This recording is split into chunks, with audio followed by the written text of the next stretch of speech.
In my latest book, which on Snyder's Bloodlands, called Blood Lies, because Snyder repeats a lot of the mythology about collectivization. He doesn't talk about industrialization much. There are some good books on Soviet industrialization published in the West, but because Snyder repeats the Ukrainian nationalist falsehoods about the Holodomor, the deliberate starvation, and about how collectivization was responsible for it, and it was a bad idea, and so forth.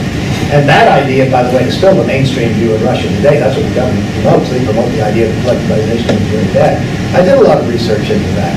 And there's very good Western scholarship written by non-socialist, non-communist, but objective scholars to show that collectivization was a tremendous reform. Probably collectivization was the greatest, most successful feat of social engineering of any country in the 20th century.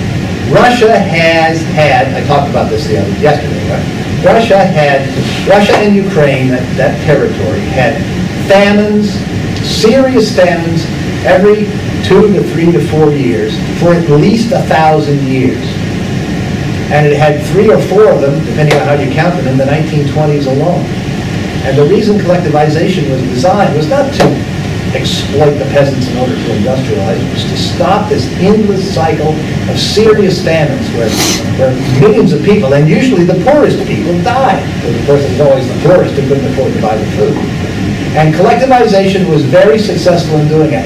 The last famine was the famine of 32-33. There was never again a famine in the Soviet Union except for the famine of 46-47.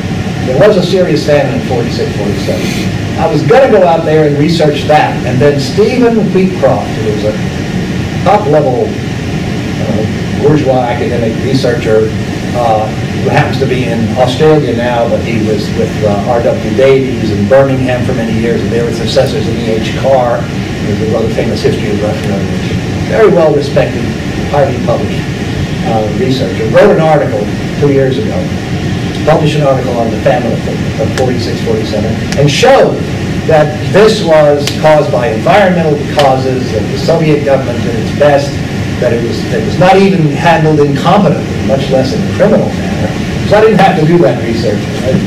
Beecroft did it, that's fine. So basically, with the exception of that, that was the end of the famines. There's never been a famine since then. That was because of collectivization.